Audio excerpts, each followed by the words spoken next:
खबरों में बने रहने के लिए बेल आइकन दबाइए और हाँ, फर्स्ट इंडिया को सब्सक्राइब जरूर।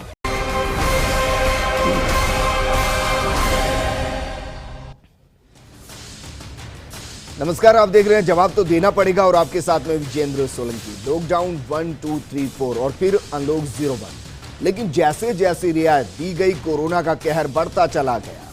हालात ये हो गए कि अब एक दिन में 20,000 से ज्यादा कोरोना पॉजिटिव केस सामने आ रही हैं और 400 से ज्यादा हर दिन कोरोना से मौत हो रही है। ऐसे में सवाल यह है कि क्या अनलॉक 02 ही एकमात्र विकल्प है जिसके जरिए देश की अर्थव्यवस्था को बचाया जा सकता है और बंद पड़ी फैक्ट्रियों के साथ साथ देश को फिर से चलाया जा सकता है। माना जा रहा है कि 1 जुलाई से अनलॉक 02 की तैयारी की जा रही है। इस दौरान देश में जारी प्रतिबंध में कमी आएगी। राज्य सरकारें निर्माण से जुड़ी गतिविधियों को बढ़ावा दे सकती है। स्थानीय मजदूरों को रोजगार के अवसर तलाशे जाएंगी। मजदूरों के फैक्ट्रियों में लौटने पर फोकस होगा। 15 जुलाई के बाद सीमित इंटरनेशनल फ्लाइटें संभव हैं।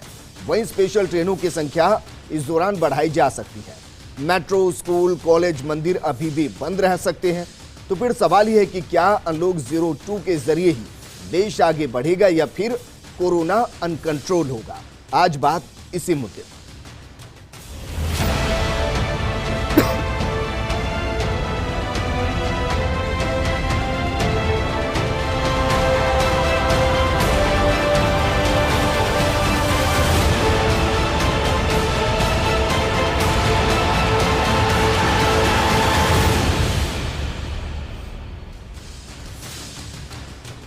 तो आज हमने प्रोग्राम को नाम दिया है खोलेगा तो बढ़ेगा भारत। लेकिन भारत में क्या कोरोना भी बढ़ेगा? इस पर बात करने के लिए खास पैनल हमारे साथ मौजूद है। हमारे साथ मौजूद है डॉक्टर विशाल गुप्ता जी, जो कि एसोसिएट प्रोफेसर हैं medicine department SMS medical college के अंदर। साथ में हमारे साथ मौजूद हैं जोधपुर से पूर्व प्रशासनिक अधिकारी भूराराम चौधरी जी। डॉक्टर विशाल गुप्ता, आपके साथ में चर्चा को आगे बढ़ाना चाहूंगा और सबसे पहला सवाल आपसे ही कि क्या वाकई में आपको लगता है कि अगर अब रियायतें और ज्यादा बढ़ा दी गई तो कोरोना के जो कंट्रोल होने के चांसेस दिखाई दे रहे हैं वो खत्म हो जाएंगे, कोरोना अनकंट्रोल हो जाएगा? क्योंकि वर्तमान स्थिति में 20,000 के आसपास देश में हर दिन कोरोना पॉजिटिव केस सामने आ रहे हैं। देखिए, कोरोना कंट्रोल होगा या नहीं होगा, लेकिन अनलॉक होना जरूरी है।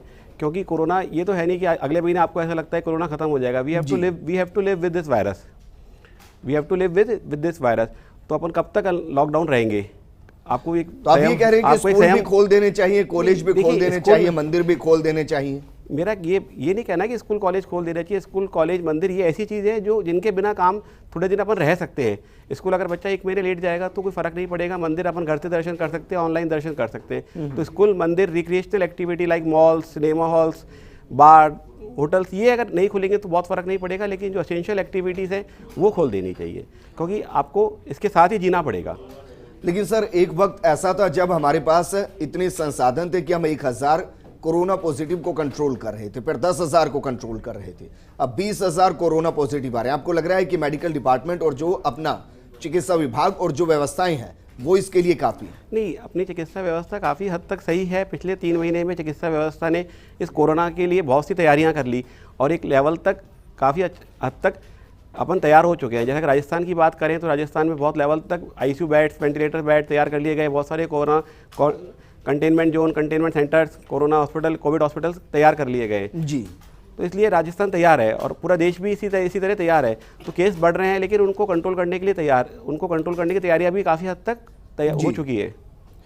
ठीक है, भूराराम चौधरी जी, आपके पास मैं आना चाहूँगा। क्या वाकई में आपको लगता है कि जिस तरीके से मामले सामने आ रहे हैं और संख्या बढ़ रही है सर, तो क्या वाकई में अनलॉक 02 जाना चाहिए या फिर आपको लगता है कि जो अभी तक रिलैक्सेशन दिए गए हैं वो काफी हैं और उनमें भी थोड़ी सी कटौती कर देनी चाहिए?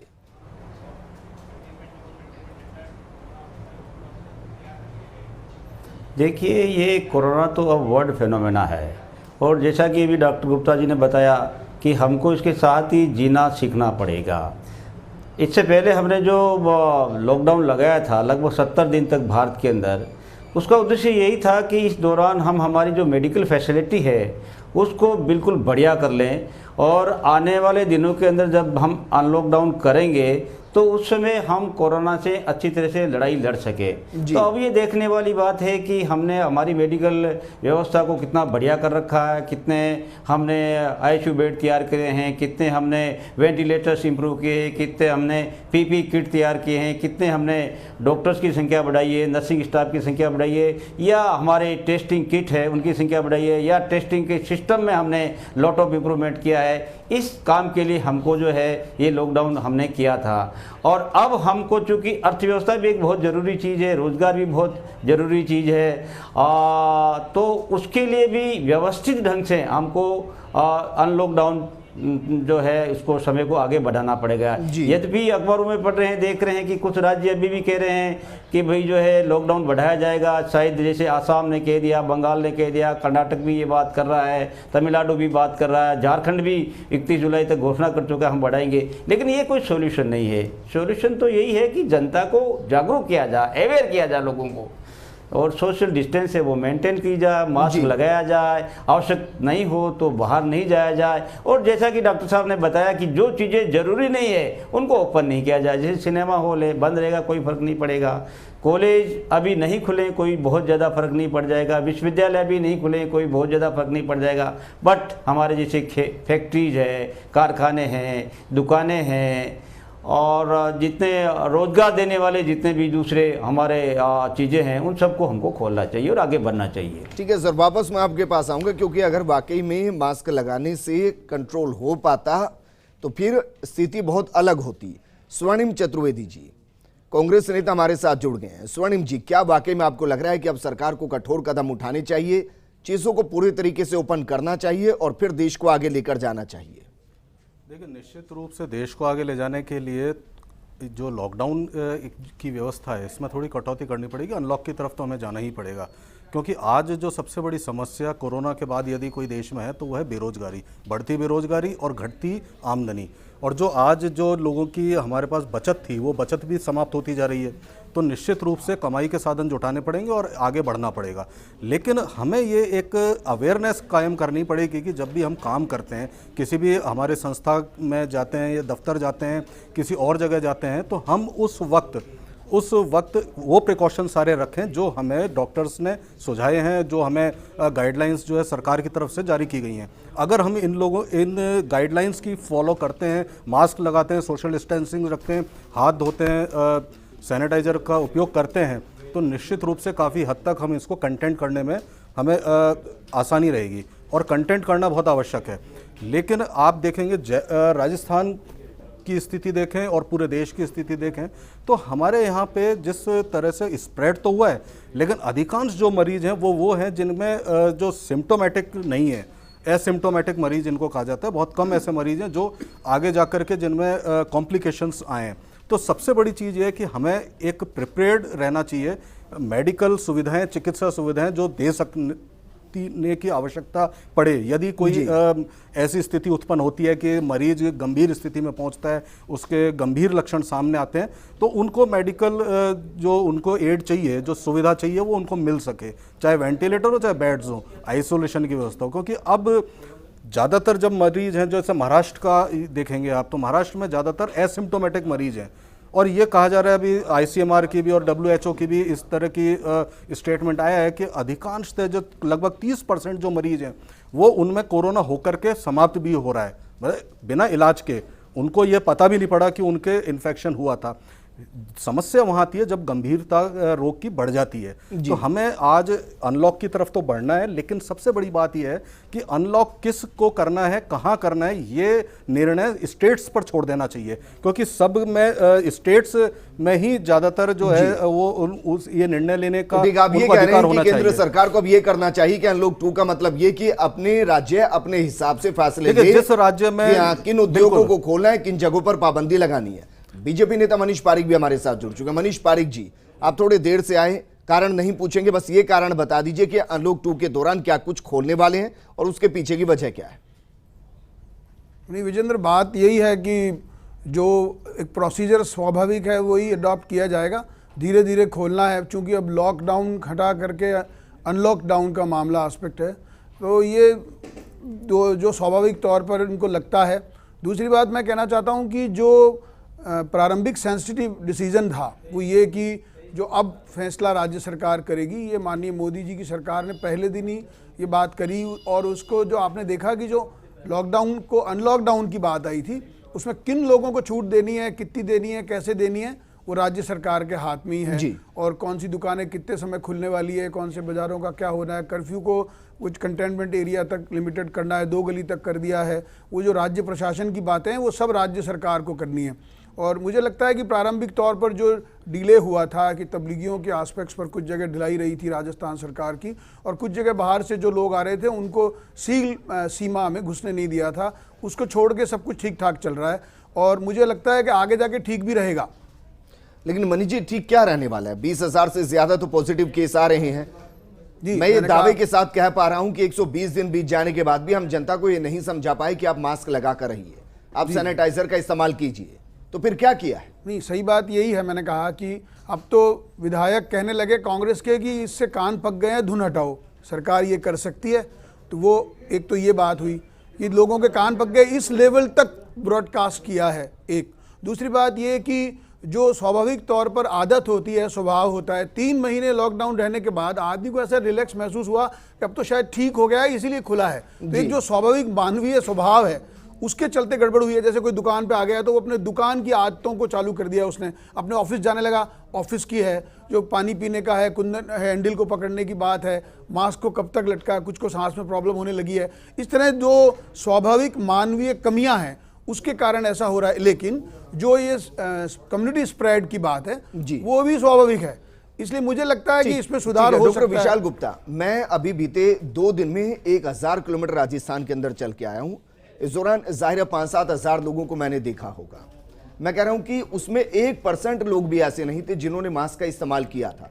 इवन बहुत सी जगह मैंने ऐसी देखी जहां 100 लोग खड़े हैं, और ये जयपुर की बात बता रहा हूं। आप 200 फीट बाईपास पर चले जाइए, साइड में मजदूर इकट्ठे होते हैं, शायद वहां से मजदूरी के लिए वो इधर उधर जाते होंगे। 200-300 लोग इकट्ठे होते हैं और कोई उनको हटाने वाला नहीं, कोई ये कहने वाला नहीं कि मास्क इस्तेमाल कर लीजिए। और ओपन करेंगे तो समस्याएं और बढ़ेगी।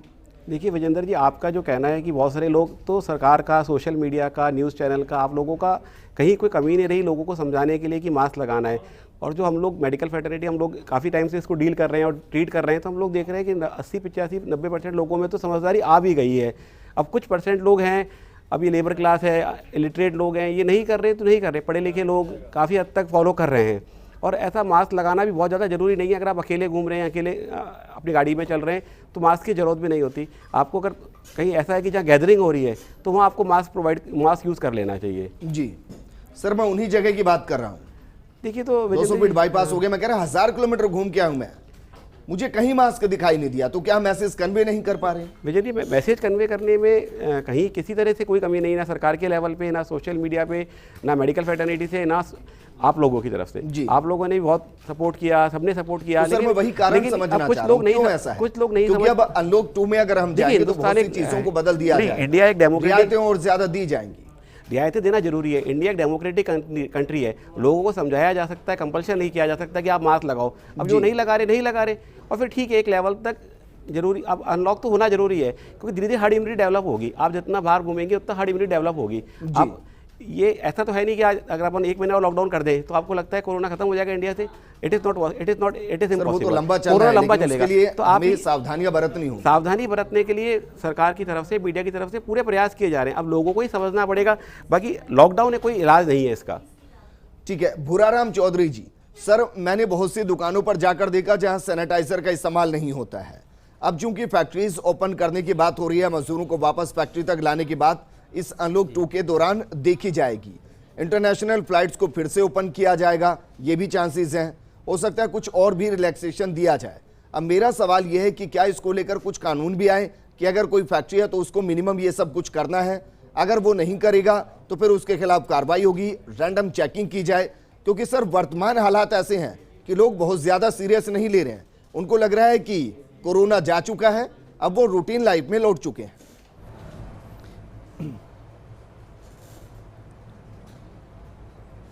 बिल्कुल विजेंद्र जी, आप सही कह रहे हैं। लोगों के दिमाग में एक तो ये बैठी हुई है कि मेरे को कोरोना हो ही नहीं सकता, पर्टिकुलरली यंग लोगों के बीच में। जबकि मैं देख रहा हूँ कि पिछले 20-30 दिनों के अंदर आंकड़े यंग लोगों के कोरोना अफेक्टेड के ज़्यादा आ रहे हैं। इवन जैसे जोधपुर शहर के अंदर 4-5 जवानों की मृत्यु भी हो गई है, फिर भी लोगों के समझ में नहीं आ रहा है, मुझे पता नहीं लग रहा है। कानून का जहाँ तक सवाल है, ऑलरेडी हमारा जो डिजास्टर मैनेजमेंट कानून बना हुआ है उसके अंदर ये प्रावधान है जुर्माना का। और आपकी जानकारी में आया होगा कि अभी 2-4 दिन पहले भीलवाड़ा के अंदर कोई बारात थी, 50 आदमी की वहाँ अनुमति जी, थी, 6 लाख से ऊपर का जुर्माना लगाया गया। वहाँ आगे 11-12 लोगों को कोरोना हो गया और वहाँ के कलेक्टर ने करीब 3.5 जुर्माना लगाया। ऐसे ही मैं खबर पढ़ रहा था बालोतरा के अंदर भी ऐसे ही हुआ, एक बारात थी उसमें 200-300 लोग आ गए और वहाँ पर भी कोरोना हो गया। तो वहाँ के कलेक्टर ने, एसडीएम ने उनको नोटिस दिया है। अभी मैं अपने गांव गया था नागौर जिले में, डीडवाना तहसील में, एक मृत्यु भोज के अंदर आश्चर्य हुआ मुझे लोग कि वहाँ पर खा रहे हैं, शामिल में बैठ के खाना खा रहे हैं, 500 लोग इकट्ठे हो रहे हैं। मैंने पूछा भाई ये क्या हो रहा है, तो बोले साहब 3 महीने हो गए हमने तो मिठाई नहीं खाई, आज तो खाएंगे। तो ऐसी सोच जिन लोगों की हो उनका तो भगवान ही मालिक है। एक बात मैं और ज़रूर कहना चाहूँगा कि हमारे देश के अंदर जो सारी पॉलिटिकल पार्टियां हैं, किसी पार्टी के नाम लेने की जरूरत नहीं है, चाहे वो केंद्र की भारतीय जनता पार्टी हो, राज्यों की कांग्रेस सरकार हो, या कहीं पर मान लीजिए वामपंथ की सरकार हो, चाहे तृणमूल सरकार हो कहीं पर, या कोई और सरकारें हो। विश्वास अर्जित करने का काम हमारी राजनीतिक पार्टियों के स्तर पर कहीं पर भी नहीं हुआ है।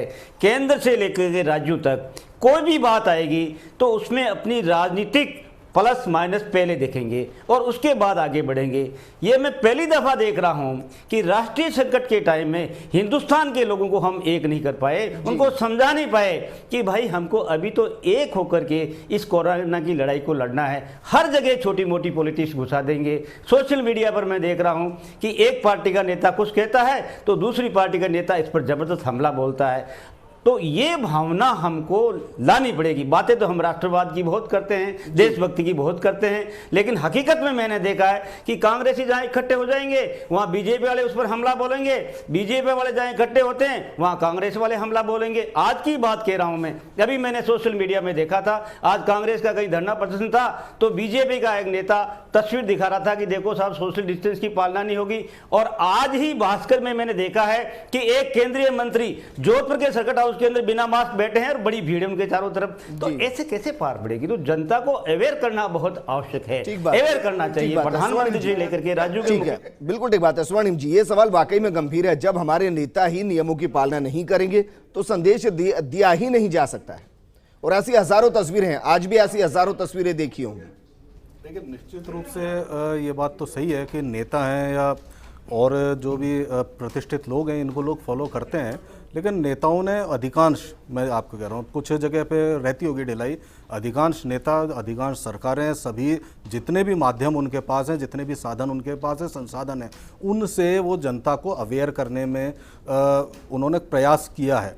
आप देखेंगे कि जब लॉकडाउन चल रहा था तब तक लोगों को ये लगा कि भाई अभी कोरोना है, उन्होंने सबने पालना की लगभग, और घरों से भी नहीं निकले, अपने जो भी निकले तो मास्क लगाया, सैनिटाइजर। अच्छा छोड़ देते, मुझे ये बताइए अगर अनलॉक 2 होता है तो राजस्थान के कौन कौन से उद्योग घराने वो होंगे जिनको, या उद्योग होंगे जिनको शुरू किया जाएगा, और उनको लेकर किस तरीके की राज्य सरकार की गाइडलाइन हो सकती है?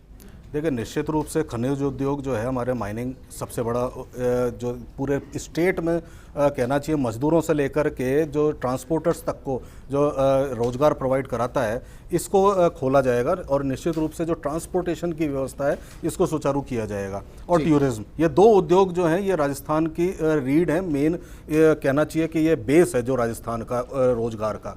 तो इनको लेकर के काफ़ी काम होने वाला है। लेकिन ये बात तय है कि हमारे राजस्थान इतना बड़ा, जैसा अगर टूरिज्म की बात करते हैं, टूरिज्म में आप विस्तृत हमारा जो है एक कैनवास है जिसमें आप देखेंगे सोशल डिस्टेंसिंग के साथ आप इस उद्योग को खोल सकते हैं। यदि कोई टूरिस्ट आता है तो आपको भीड़ भड़का नहीं होगा वहाँ पे, सब दूर दूर से जो मॉन्यूमेंट्स हैं वहाँ जा सकते हैं, गार्डन्स में जा सकते हैं, जो टोपोग्राफी जो हमारी देखना चाहें वो देखने जा सकते हैं। तो इस तरह के उद्योग खोले जाएंगे। हाँ, हमें ये देखना पड़ेगा कि इनके ट्रांसपोर्टेशन की जो व्यवस्था है वो इस तरह से हो कि वहाँ पे इन्फेक्शन ना फैले, इसमें जो भी गाइडलाइंस है वो फॉलो हों।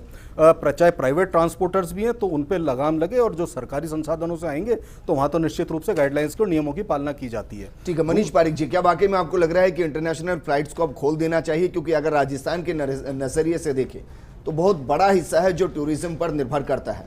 इंटरनेशनल फ्लाइट खुलेंगी तो टूरिस्ट भी मुमकिन है कि आएंगे और राजस्थान का रेवेन्यू बढ़ेगा। नहीं, ये तो राय अलग अलग हो सकती है, लेकिन बड़ी बात यह है कि अभी लोग ऐसा कहेंगे कि ठीक नहीं है। एक तो क्या है कि बाहर से जो लोग आ रहे हैं उनके प्रति वैसे ही संदेह की बात है। दूसरी बात, बाहर ज़्यादा हालात विकट हैं तो वो कोई टूरिज्म के पर्पज़ से फ्री हो जाएंगे, इसकी संभावना कम है। मुझे ऐसा लगता है कि माने कि अभी इंटरनेशनल फ्लाइट्स नहीं खुलेंगी। जी निश्चित तौर पर मुझे ऐसा लगता है कि it is too early to say anything, लेकिन ये लोगों को लग रहा है कि ये रिस्की है। एक दूसरी बात, जैसे स्कूल्स के बारे में भी आपने उस समय शो हुआ था, मैं था उसमें भी, लोगों को ये संभावनाएं थी कि बच्चे सोशल डिस्टेंसिंग ठीक नहीं कर पाते हैं। तो जहाँ पे संभावनाएं ज़्यादा है वहाँ पर तो कम से कम अपने को लगाम रखनी चाहिए सरकारी तौर पर। अभी जो अपन ने जब जनता के भरोसे पर ही छोड़ा हुआ था, तो आप देख रहे हैं कि लोग जीवने जा रहे हैं और ये सब हो रहा है। तो अपन ऐसा नहीं कर सकते कि अपन सरकारी जीवन चालू कर दें कि आइए फ्लाइट से जाइए और फिर वो वहीं पर वही दुर्गति हो जो सब हो रही है। अभी ये महाशय बोल रहे थे कि जो कांग्रेस पार्टी, बीजेपी पार्टी एक दूसरे के विरोध करते हैं, तो इससे कोई कोरोना थोड़ी फैलता है, इससे सवाल नहीं है। जो यही प्रॉब्लम हो रही है, हर आदमी को राजनीति की पड़ी हुई है, चाहे उसके राजनीति के विरोधियों को भी। अरे तुम अपना काम करो भैया, ये तो करेंगे, इनका रोज का काम है ये। लेकिन बड़ी बात ये है कि मास्क लगाया नहीं, घर से क्यों निकले बच्चा, माँ क्यों जा रही है बाजार सब्जी लेने, या बुढ़ा आदमी क्यों जाए, मतलब बुजुर्ग आदमी क्यों जाए सब्जी लेने। तो ये बड़ी बात है, इस पर विचार होना चाहिए। सोशल डिस्टेंसिंग बात है, जो सोशल एस्पेक्ट पर बात होनी चाहिए। लेकिन हर किसी को टीका टिप्पणी की जल्दी पड़ी है और जब खुद के आचरण की बात आती है उसमें पीछे रहते हैं। तो मैंने कहा माननीय प्रधानमंत्री जी ने इतना अच्छा काम बता दिया कि अभी तक भी वो संदेश जनता तक पहुंचा नहीं पाए हैं, जिसके लिए 150 दिन ले लिए गए। मैंने आपको कहा कि किसका फेलियर माना जाए सर? अभी टिप्पणी छोड़िए, बताइए ना, फेलियर किसका है? गमछे को लगाकर अगर हम जनता को ये नहीं समझा पा रहे तो फेलियर किसका है? आपको कोई 100 रुपए का मास्क खरीदने की जरूरत नहीं है। माननीय मोदी जी ने कितना पेनिट्रेट किया मैसेज को, बार-बार कहा घर में रहिए, घर में फाइनल कमेंट मैं आपसे चाहूंगा, अगर अनलॉक 2 के दौरान रियायतें दी जाती हैं तो फिर सावधानियां क्या होनी चाहिए? विजेंद्र जी, सावधानियां जो 3 सावधानियां बार बार बताई जा रही है, सेफ डिस्टेंसिंग, सोशल डिस्टेंसिंग, आप 2 मीटर की दूरी रखें, मास्क का उपयोग करें, अगर आप भीड़ भाड़ वाला इलाके में जा रहे हैं बार बार साबुन से हाथ धोएं, अगर साबुन या पानी अवेलेबल नहीं हो तो सैनिटाइज करें। और सबसे मेन है कि एक अननेसेसरी बाहर ना घूमें। आपको अगर बहुत ज़रूरी काम है, बाहर जाना जरूरी है, आपकी जॉब है, आपको अगर बिजनेस में जाना है तो जाए, लेकिन ये नहीं कि आप शाम को घूमने निकल रहे हैं, आप वो जबरदस्ती निकल रहे हैं, सब्जी खरीदने के बहाने निकल रहे हैं। आप दिन भर का काम एक बार में कर सकते हैं, आप एक अपना शेड्यूल बना लें। अच्छा, आपको लगता है सिनेमा हॉल्स को खोल दिया जाए? नहीं, ये रिक्रिएशनल एक्टिविटीज अपन अवॉइड कर सकते हैं। सिनेमा हॉल है, मॉल्स हैं, बार है, पब्स हैं, ये अपन अवॉइड कर सकते हैं, क्योंकि इनके बिना आदमी रह सकता है और एक अच्छा भी है। आज चलिए ठीक है सर, शुक्रिया हमारे साथ जुड़ने के लिए। भूराराम जी आपका भी शुक्रिया, स्वर्णम जी आपका भी शुक्रिया और मनीष पारिक जी आपका भी शुक्रिया चर्चा में शामिल होने के लिए। अनलॉक 2 का मतलब भी ये नहीं है कि आप कोरोना की जद से बाहर हो चुके हैं, बल्कि इसका मतलब ये होगा कि आप कोरोना की जद में अब ज्यादा हो सकते हैं, क्योंकि लोग बाहर ज्यादा निकलेंगे, एक्टिविटीज ज्यादा होगी, इसलिए आपको और ज्यादा सतर्क रहने की जरूरत है। इस प्रोग्राम में फिलहाल इतना ही, लेकिन आप बने रहिए फर्स्ट इंडिया न्यूज के साथ। नमस्कार।